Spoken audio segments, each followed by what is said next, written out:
Blackout is a play about 5 recovering alcoholics. It's a verbatim piece that I wrote back in 2013. It was mainly inspired by Vanessa Coffey, and she did a play about bipolar disorder, and it was a verbatim piece and I found it really powerful. So I thought, right, I'll write a verbatim play. Blackout, scientifically, is where a part of your brain shuts off just to help your organs work. You know, your legs are still moving and your body's still functioning, but part of your memory shuts down. So I think what I was trying to do when I was putting it together was trying to make the play as honest as possible, because you can't always be truthful with verbatim material because it depends on how honest people are to begin with, how truthful they are. So I try to be honest in my interpretation of what people have told me. Although it's people's stories, the whole thing has been brought together to create one bigger story, and I think that can get lost in something like this where it's not overtly a story, it's not a plot, but we still need to guide the audience on a story. So we put it on the Arches in 2013 as part of On the Verge, and it was very successful. People really liked it. It was quite a surprise. Muriel Romanis actually said to me, you need to tour that and get some money and tour that, and I thought, all right, I'll do that. And then I realised that getting the money was always going to be an issue. So we tried to get some evidence initially, so we put it on in Glasgow at the Websters, and then we put it on in Edinburgh at the Roxy. So we did that a couple of years ago, got some lovely reviews from that, and then decided we needed to do a little bit more with it, so we took it down to London to the Hope Theatre, which is a pub theatre, so it became site-specific and it became a much more intimate piece of theatre, in a 50-seater, with a slightly different cast.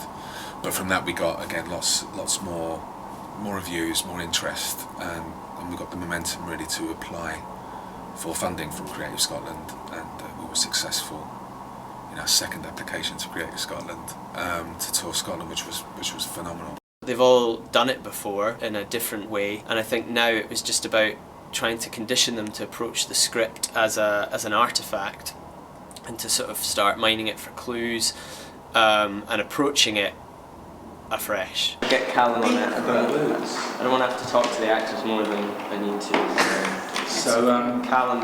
I respect your authority. Textivation, we've called it. Yeah. We've been mining the text for lots of information relating to our characters and relating to what the story is as a whole, what the journey is that we want the piece to take, and what the important points are that we want the audience to get.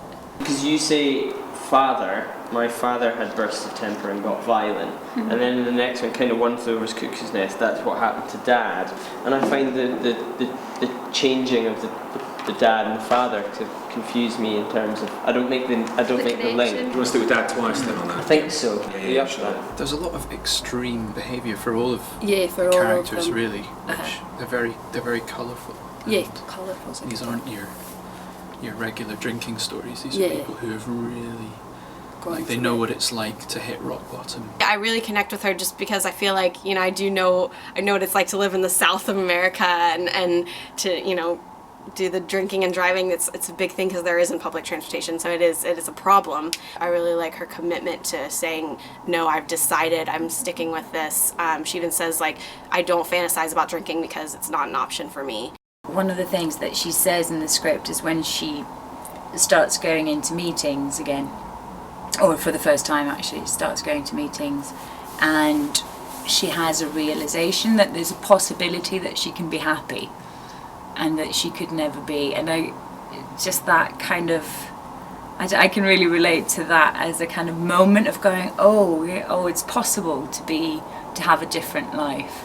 I had a feeling that a big part of what we should be doing is a lot of work which is about ensemble and working together physically, and doing a lot of work kind of around the play as much as anything, partly because they're going to have to sit in a van and tour the country, they're going to travel far and wide. What we're doing now is sort of how we start every day, and maybe the most important and time-consuming part of the process, which is a game called Volley. It's basically like the playground game Foursquare, but it's a very competitive game. And I usually do it just because in the morning it's a good indicator of how people are feeling today, so you can tell if someone's low energy or if if somebody's absolutely crazy competitive, and it just lets off a bit of steam and gets you moving and active and talking first thing in the morning when you're feeling a bit.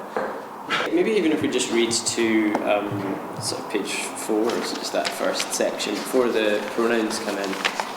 I had a fairly clear example of what an alcoholic was. Yeah, it was pissy old men. Kind of one flew over the cuckoo's nest. That's what happened to Dad. He was getting strapped to a table, getting volts put through him against his will back in the 50s. I think the big thing we found out in the first couple of days is that this is a play about identity, far more than it is about alcohol. It's about this thing that seems particularly prevalent in alcoholics, which is about distinguishing between the person you were and who you are now, and how you look on that The person. mean things I would say to people and the lies that I would tell, couldn't remember. It is really interesting because I find that when I'm doing a couple of monologues in the piece, one that is mine, when I talk about looking in the mirror and not recognising myself, and I'd come to this conclusion that I didn't feel that I cared anymore, and that really shocked me, and something happened as a consequence of that was a catalyst in getting me to stop drinking. What I find amazing is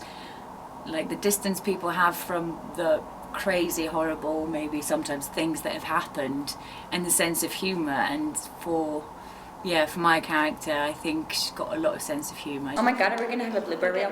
Yeah, blooper reel.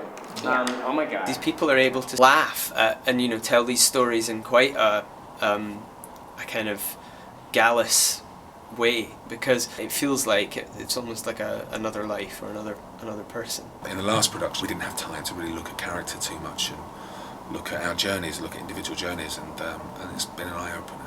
To be able to have a full 3-week rehearsal with Paul is amazing. It's got a very interesting process.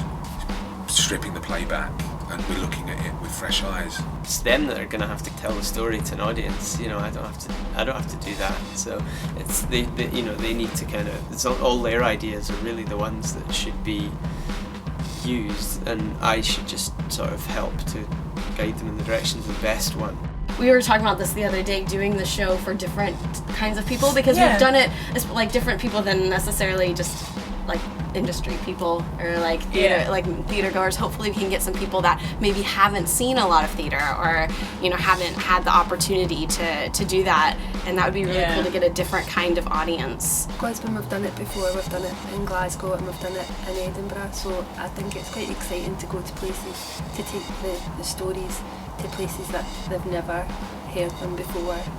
Yeah. And see how each community in each of those places relates to the stories, and I'm sure it will be totally different. Yeah. Each time at Col will be interesting, where if we're lucky we may have a significant proportion of the population of the island at the show. There's a lot of black humour, there's a lot of dark humour, but I think it's just universal stories. It's just stories about people, and whether you're alcoholic or drink alcoholically or not, there's definitely something in it for you. To keep up to date with more Scottish touring theatre, please subscribe to our YouTube channel by clicking on the subscribe button.